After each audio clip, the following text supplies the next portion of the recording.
30 minutes or so, maybe. Shalom. So we're going to do some reading of the Torah for today, and we're going to go to Bamidbar. Bamidbar is numbers. It doesn't mean numbers, it means in the wilderness.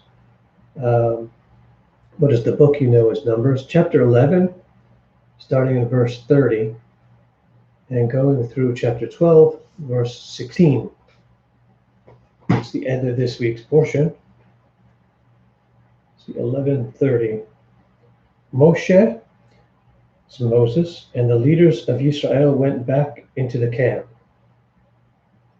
This is after Moses was struggling with trying to lead all the people and felt rather alone, and he complained to God, and God sent his spirit and filled 70 of the elders, 70 of the leaders to the camp. And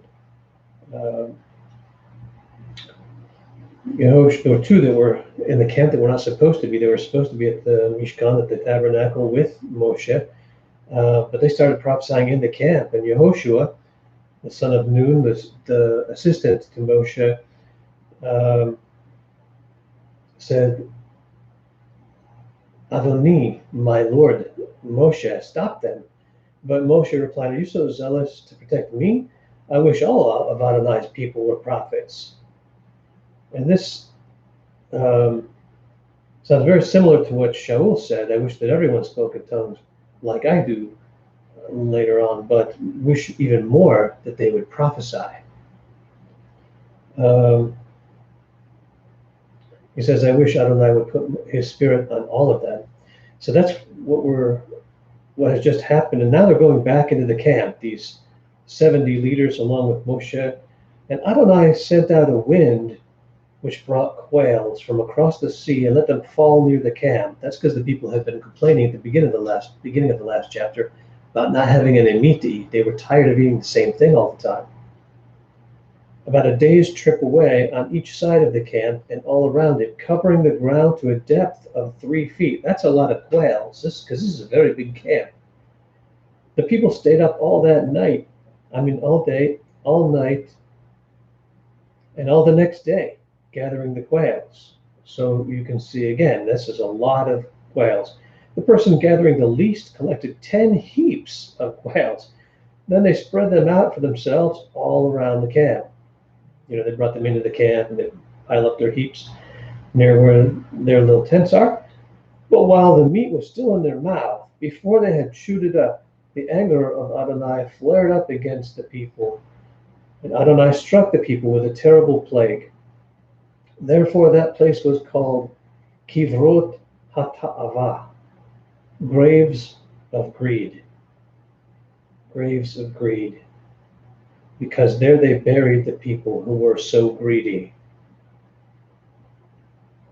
People were acting very greedy and trying to get as much as they could for themselves and not caring about the rest of the community. From Kivrot HaTa'ava, the people went over to Hatzerot, and they stayed in Hatzerot.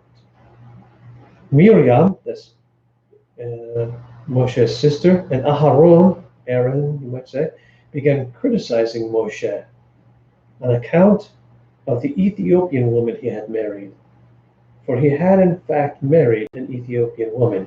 Now the word Ethiopia gives us an idea in our time where this woman came from, but in the Hebrew it says a Cushite. It's a Cushite. Generally the same area, same territory as Ethiopia is today, but not quite. The borders are not exactly the same. Southern Sudan, part of that would be Cush as well. And you wonder why this criticizing, and there's a lot of speculation about it. They said, is it true that Adonai has spoken only with Moshe? Hasn't he spoken with us too? So Moshe did something that they didn't like. They were not happy with Moshe, and it started to stir up dissension in them. They didn't feel maybe he was the right leader because of this choice he had made. And so it looks like they're getting ready to usurp authority. They're saying, hey, God poured his spirit on us too. What do we need to listen to Moshe for anymore? Adonai heard them. Now this man Moshe was very humble, more so than anyone on earth. And Moshe is the one writing this, so you hear people talk about that. Interesting guy, saying that he's more humble than anyone on the earth as he's writing. But you have to understand what humility is. Humility isn't just debasing yourself. It's not thinking of yourself higher than you ought to, but it's also not thinking of yourself as lower than you ought to. It's really accepting yourself for who you are, not making more of yourself and not making less of yourself either. Adonai heard them grumbling about him. Now this man Moshe, again, more humble than anyone on earth, suddenly Adonai told Moshe, Aharon, and Miriam, "Come out, you three, to the tent of meeting." The three of them went out. Adonai came down in a column of fire and stood at the entrance to the tent. Adonai standing at the entrance to the tent. So you can have some images in your mind exactly what that would look like. He came down in a cloud, of course. So did he come down in the cloud? The cloud left? Is this a being standing here? Is this a pre-incarnate Yeshua or something? Is he in the cloud, speaking from the cloud? Any number of possibilities. He summoned Aharon, but whatever it was, they knew it was Adonai standing there in front of the entrance to the tent, to the Mishkan. He summoned Aharon and Miriam, and they both went forward. What do you think at this point? Maybe they're thinking, see, we were right. Moshe messed up. We're taking, he's going to put us in charge, right? Could be what they were thinking. He said, listen to what I say. When there's a prophet among you, I, Adonai, make myself known to him in a vision. That's interesting. If there's a prophet among you, Adonai makes himself known to that prophet in a vision. I speak with him in a dream. But it isn't that way with my servant Moshe. He's the only one who is faithful in my entire household. Ooh, that must have stung, right? With him, I speak face to face and clearly, not in riddles. Makes you think Yeshua with the parables, but even to his Talmudim, sometimes he explained them afterwards, but he spoke in parables. But here to Moshe, Adonai speaks face to face and clearly, not in riddles. He sees the image of Adonai, the Shekhinah, you could say, the manifest presence of Adonai. So why weren't you afraid to criticize my servant Moshe? Why weren't you afraid to criticize my servant Moshe? Ominous words, followed by the anger of Adonai flared up against them, and he left. But when the cloud was raised from above the Mishkan, above the tent, Miriam had tzara'at, as white as snow. Her skin had turned to white with a skin disease, tzara'at. Aharon looked at Miriam, and she was as white as snow.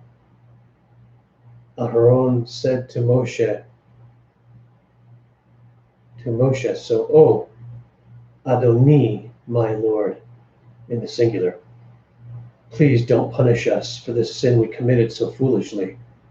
Please don't let her be like a stillborn baby with its body half eaten away when it comes out of its mother's womb. Moshe cried out to Adonai, "Oh God, I beg you, please heal her." Just because someone rebelled against him, just because they were ready to usurp him and take authority, they didn't realize he was tired of the authority. It wasn't something he chose. He was called to it. And just because they had done something against him didn't mean that he hated them. That's his sister and his brother. Adonai answered Moshe, if her father had merely spit in her face, wouldn't she hide herself in shame for 7 days? So let her be shut out of the camp for 7 days. After that, she can be brought back in. Miriam was shut out of the camp 7 days, and the people did not travel until she was brought back in. Afterwards, the people went on from Hatzerot and camped in the Paran desert. And that ends this week's readings from the Torah. And if you enjoy, let me know. If you have any comments or questions, please feel free to post them. And if people enjoy these, then maybe I'll do another video. We have the Haftarah, a psalm for the day, and a read portion. Okay, so shalom. Shalom, Bill.